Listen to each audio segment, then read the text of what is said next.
What's good, y'all? Y2Cam back with another video. And Saints Row, I haven't really been paying attention to it for a while now, since they announced the reboot or just the new game in the franchise. And one of the things that's kind of been on my mind, I don't think a lot of people are talking about, is the fact that maybe Saints Row's time has come and gone. And what I mean by this, so let's let this video play. What I mean by that is, the whole existence of Saints Row in the first place was kind of an answer to the lack of, I would say, fun from Grand Theft Auto 4. You have to remember, Grand Theft Auto 4 was coming from San Andreas, where you could pretty much do everything. The missions varied from wacky to kind of semi-serious, but when you got to Grand Theft Auto 4, the gameplay was different. The tone and story wasn't as wacky. You weren't able to fly jets and planes and jetpacks and jump out and skydive and all that good stuff. It was just kind of regulated to helicopters and speedboats, and everything just kind of controlled a little too realistic. So in comes Saints Row to fill that void. And this was kind of one of many Grand Theft Auto clones, but Saints Row for the next generation kind of stood out because I think during the PS2 area where you had True Crime and Scarface and Dead to Rights, I think that's the game. I can't remember. It was a bunch of Grand Theft Auto clones, and basically they kind of killed each other off. And Saints Row comes out on the next gen Xbox 360. It's exclusive. It looks good. It's a showcase of the new graphics, and it kind of gave you everything Grand Theft Auto couldn't. And after, Grand Theft Auto 4 was out, and, the void of not having another Grand Theft Auto, Saints Row was allowed to flourish. You had Saints Row 2, which what a lot of people would say is the best game in the franchise. It wasn't as wacky as other Saints Row games, but it isn't as serious. And that is kind of where people wanted it to stay.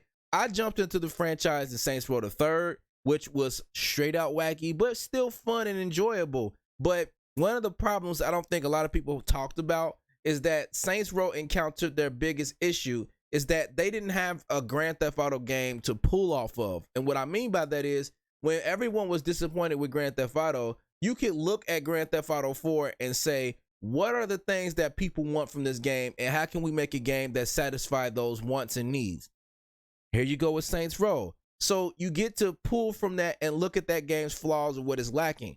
Without Grand Theft Auto coming out with another game during the time that Saints Row was out, they're kind of allowed to go, do their own thing, and it just kind of kept going in a more wackier direction with Saints Row 4, I believe, when you were the president, and then you had the DLCs before they would enter the dominatrix, and they kind of stuck on that, where you had superpowers, and then you had Gat Out of Hell that was extremely terrible, and then Agents of Mayhem that came out.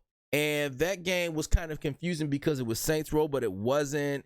It was like a live service game, but it wasn't a live service game.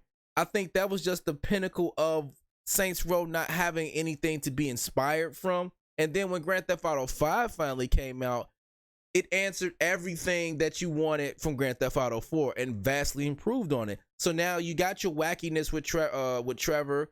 You got your seriousness with the other dude, and the black dude was kind of in between. All the missions gave you different variety, so you didn't feel like you were lacking. It answered all the issues, and that kind of really put the need for a Saints Row to bed. And now they're coming back with a more toned down Saints Row, and I don't think they understand that's not what people were asking for. Yeah, they got kind of out of their way with more wackiness and over the top stuff as the game went on. But the main problem was they had nothing to kind of pull from or compare to anymore. And Grand Theft Auto 5 has solved those issues. And that's one of the things when it comes to video games, and when you have a game that's competing with you, top tier marquee franchises, the games that do it right, they're not going to slip up often. And when they slip up, they're not going to continue to slip up. You know what I'm saying? I think about NBA Live and NBA 2K. This is one of the things that a scenario that goes right, where NBA Live was the top dog, and slowly but surely NBA 2K started to do things that NBA Live didn't. They had better animations, better graphic. It was more realism at the time that people were trying to were wanting for a basketball game. It was simish almost, if you could say that about earlier 2K games, and to the point they overtook NBA Live, where now not even NBA Live's not even in the marketplace anymore, and if they do, now they have to pull from NBA 2K. That's what you do right when you are looking at a competitor and trying to make a game that is giving you everything that the top dog isn't. The problem with Saints Row is that I feel like Saints Row is one of the many Grand Theft Auto clones that kind of stumbled into success. You know, they benefited from the mistakes of Grand Theft Auto 4, and then they benefited from the absence of a Grand Theft Auto game in the marketplace altogether, where they were able to be the only open world Grand Theft Auto style game out at the time. So you kind of, you know, had no other choice if you wanted to play a Grand Theft Auto style game. But essentially it was San Andreas times 100 over and over and over and over again until they wore out their own welcome. And now when Grand Theft Auto 5 comes out, it's no longer an answer to Grand Theft Auto 4's mundane game style. It's actually a breath of fresh air from Saints Row's game style, if you can believe it or not. You know, you're kind of wore out of all the little wackiness and over the topness that they threw into Saints Row. Grand Theft Auto 5 was more realistic. The story was more mature and complex. The graphics were better. The gameplay was better. The controls were better. And they even gave you an online mode that has took a life of its own twice, not only officially, but unofficially is with the role play stuff. So you kind of look at Grand Theft Auto and now it's back being top dog, and you don't want any clones of Grand Theft Auto anymore because they can't do it right. And there's no gaping holes in Grand Theft Auto 5 where you can grab and say, well, people were unsatisfied with this in Grand Theft Auto 5, so let's give them this. Now Saints Row is stuck because they can't go too wacky anymore because people are tired of that. But they can't really say the previous games are what people want because it was an answer to a game that was pretty boring, but it was also an answer to a game looking for the previous game in that franchise. You know, no one was asking for Saints Row by itself. Its identity lies within the failures of Grand Theft Auto 4. You know, Saints Row is, by all accounts, an extension of San Andreas tone and game style, and then they just continue to turn up the notch because they had no other game to look at for improvements. There was no advancements for the genre in terms of what to look for in another game until Grand Theft Auto 5 came out, and Grand Theft Auto 5 is a perfect Grand Theft Auto game.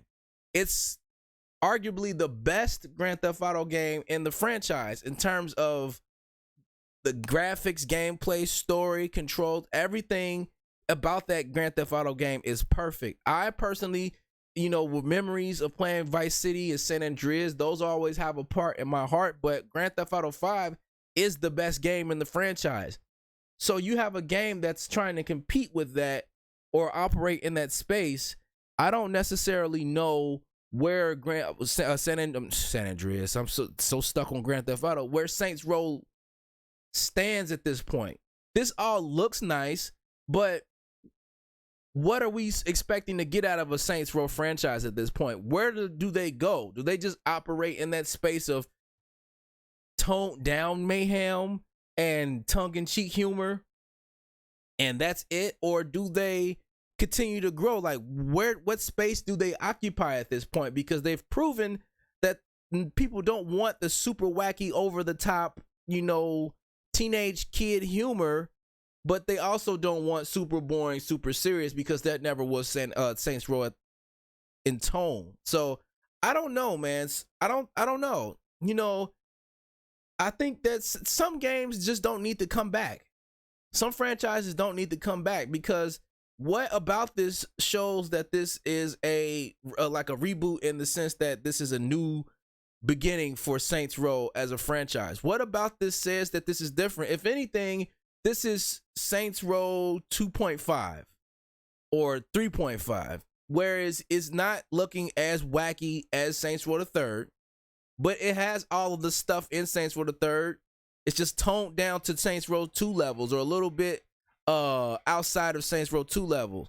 And again, that's not what people really want at this point. So I don't know. Maybe I'm wrong. Maybe this game will be great.